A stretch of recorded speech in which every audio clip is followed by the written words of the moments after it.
Bharatiya Janata party के लोग विधवा विलाप कर रहे हैं। जो स्थिति है, सत्ता जब हाथ से जाती है तो किस तरीके से लोग रोते गिड़गिड़ाते हैं, वो भारतीय जनता पार्टी के नेताओं के स्टेटमेंट से दिख रहा है। विधवा विलाप कर रहे हैं। जब से सत्ता गई है तब से विधवा की भूमिका में इधर उधर घूम रहे हैं। घूमे, बिहार की जनता और देश की जनता इनको समझ गई है।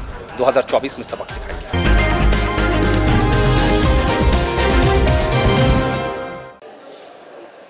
बिहार के मुख्यमंत्री नीतीश कुमार नई पारी खेलने को बेताब है और लगातार दिल्ली का भ्रमण कर रहे हैं और कहीं ना कहीं विपक्ष के नेताओं से मिल रहे हैं और समर्थन भी मिल रहा है। इस पूरे मामले को लेके बीजेपी के पेट में दर्द होना शुरू हो गया है। सीधे तौर पे बीजेपी का कहना है कि नीतीश कुमार जितना भी घूम ले, नरेंद्र मोदी को वो हरा नहीं सकते। 2024 का जब लोकसभा का चुनाव होगा, आखिर नीतीश कुमार नरेंद्र मोदी को परास्त कर पाएंगे? ये तमाम मुद्दों पे बात करने के लिए हमारे साथ हम के राष्ट्रीय प्रवक्ता दानिश रिजवान जी, उनसे बात करेंगे और समझने की कोशिश करेंगे कि आखिर 2024 में खेल बदलेगा भाजपा का। सर, सीधे तौर पर एक बड़ी बात कर ली जाए, नीतीश कुमार 2024 की पारी खेलने को लगातार दिल्ली में जा रहे हैं, लोगों से मिल रहे हैं, राहुल गांधी से भी मुलाकात की, हम भी कहीं ना कहीं समर्थन कर रही है। बीजेपी वाले बोल रहे हैं कितना भी घूम ले कुछ नहीं उखड़ पाए। देखिए, भारतीय जनता पार्टी के लोग विधवा विलाप कर रहे हैं।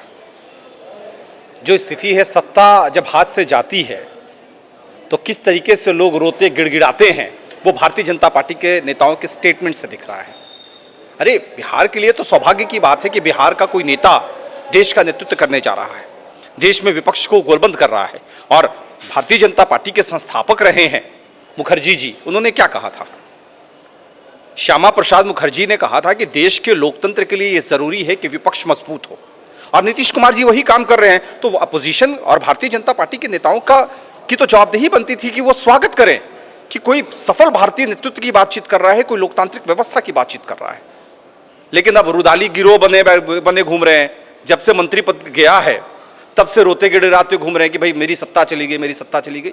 ये हास्यप्रद है और हमें लगता है कि भारतीय जनता पार्टी के नेताओं को आत्मचिंतन करने की जरूरत है कि आखिर क्या कारण है कि उनके सहयोगी इनको छोड़कर जा रहे हैं। लेकिन सबसे बड़ा सवाल है कि सीधे तौर पे आरोप लगा है कि गलत संगति में नीतीश कुमार पड़ गए, इसी कारण इस तरह का जो हरकत है वो कर रहे हैं। और सीधे तौर पे आपके नेता को कहा है कि डगरा पर के बैगन है, कभी इधर रहते कभी उधर रहते, उनके समर्थन करने से कोई फायदा नहीं है। देखिए, फायदा तो भारतीय जनता पार्टी के जिन नेताओं ने ऐसा बयान दिया है उन्हें ये सोचना चाहिए कि जीतन राम मांझी जी क्या है। जब उनके नेता श्री नरेंद्र मोदी जी जीतन राम मांझी जी की काबिलियत की हमेशा तारीफ करते हैं, तो कुछ छुट भाइयों के बातों पर हम ध्यान नहीं देते हैं। आपको लगता है कि बीजेपी की सत्ता जाने के बाद बौखला गई है? पूरी तरीके से हमने कहा ना कि ये विधवा विलाप कर रहे हैं। जब से सत्ता गई है तब से विधवा की भूमिका में इधर उधर घूम रहे हैं। घूमे, बिहार की जनता और देश की जनता इनको समझ गई है।